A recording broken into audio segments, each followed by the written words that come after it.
But the WNBA All-Star Game ratings have come out, and all I could think of right off the bat was 4 little letters. F-A-F-O. F around and find out.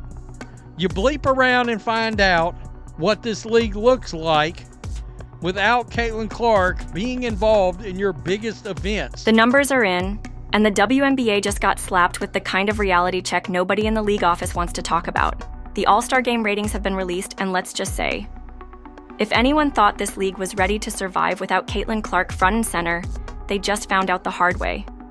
It's not just a dip, it's a collapse, a free fall, a Titanic hitting the iceberg moment.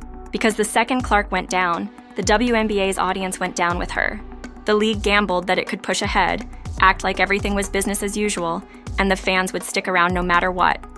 Well, turns out fans had other plans. Think about it. All year long, we've heard it.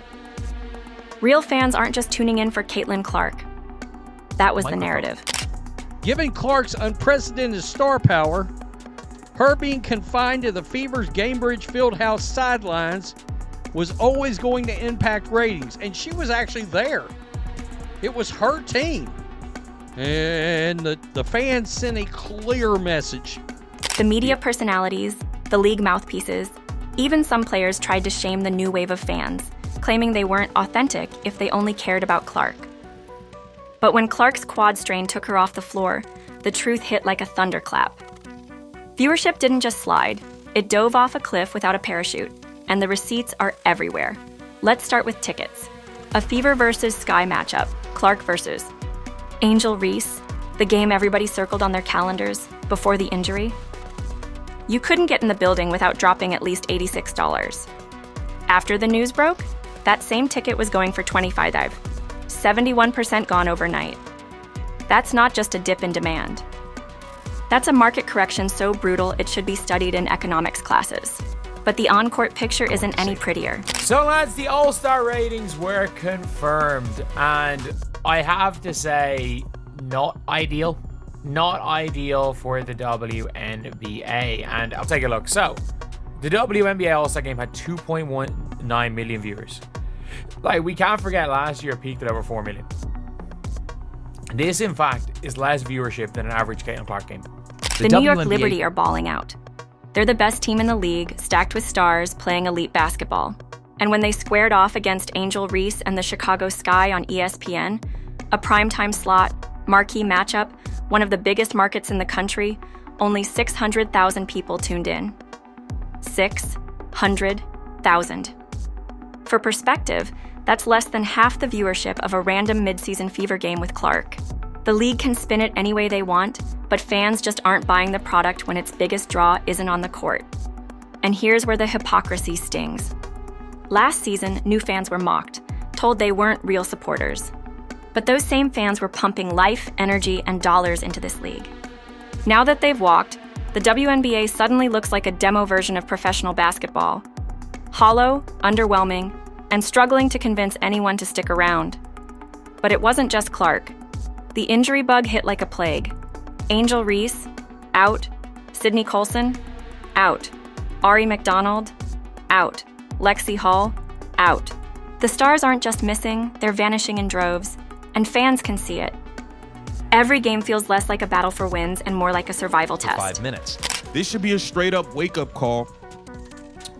With the ticket prices dropping, and now you see this show, the ratings fell tremendously, and it was an awful game. So that large percent of people who did not watch, they probably had a better Saturday than everybody Who can else. get through the night without another torn ligament?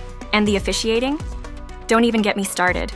Referees are calling games like they just skimmed the Wikipedia entry on basketball rules 5 minutes before tip-off. Dangerous plays slide, phantom whistles stop momentum, and the end result is predictable. More players hobbling off the court, more fans changing the channel.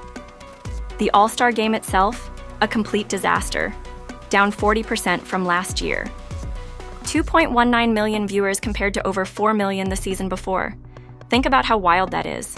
This year's so-called showcase event drew fewer eyes than an average regular season Caitlin Clark game. That's not just concerning, that's humiliating. The league's biggest celebration couldn't even outdraw one rookie's Tuesday night matchup.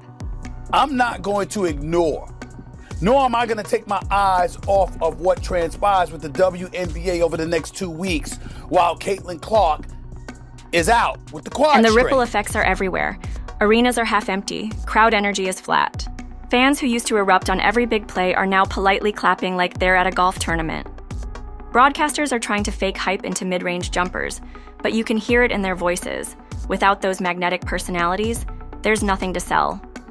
It feels like watching a concert after the headliner canceled and the sound guy is stalling with feedback checks. This is where the WNBA's biggest flaw is exposed: star dependency. Every league leans on its superstars, but healthy leagues build depth.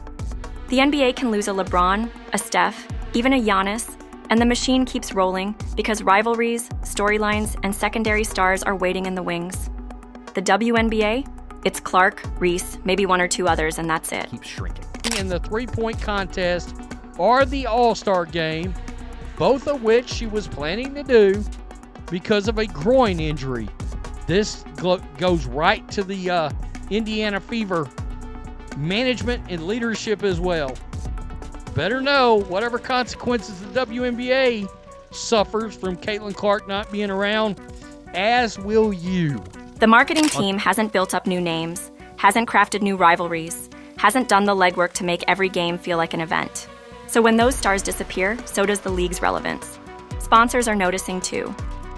When engagement dips on social media, when highlight clips stop going viral, when debates vanish from timelines, that's not just a vibe shift, that's a business problem.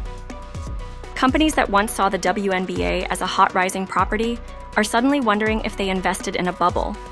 Because right now, the league's selling point is gone, and the replacements aren't sticking. And this isn't just about the here and now. The real danger is what comes next. Because once casual fans break the habit of tuning in, it's nearly impossible to win them back. That's how you end up with postseasons that come and go without the wider world even realizing they happened.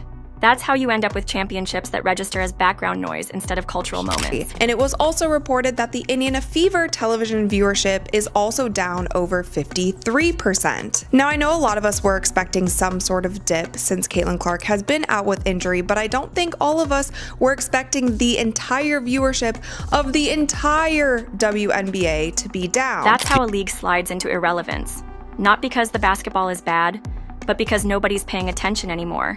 And the person holding the bag here? Kathy Engelbert. The commissioner can't keep deflecting. Poor officiating, weak marketing, no contingency plans for injuries. That's leadership failure. Injuries happen. They're part of sports. But when an entire league collapses because 2 or 3 players go down, that's not bad luck. That's systemic weakness. So where does the WNBA go from here? It has 2 options. Pretend this is a blip, keep pushing the same tired strategies, and watch the audience shrink even further. Or treat this as the emergency wake-up call it is. Protect the stars, fix the officiating, build new rivalries. You see, this is exactly what we were talking about. WNBA All-Star ratings are in for 2025, and it is down 40%. 40% from last year. That's bad. That is really bad. We already watched the ticket prices drop by more than 50% because Caitlin Clark was not playing. This is bad news for the WNBA. Develop personalities beyond just Clark and Reese. Make every broadcast feel like an event, even if the biggest names aren't available. Because if they don't, this isn't just about one bad postseason. This is about the permanent perception that the WNBA only matters when 1 or 2 players are active. And once that idea sticks in the public consciousness, it could take years, maybe decades to undo. Right now, the WNBA is a half-eaten sandwich sitting in the fridge. Technically still there, but no one's excited about it. And unless something changes fast, fans are going to keep leaving it on the shelf to rot.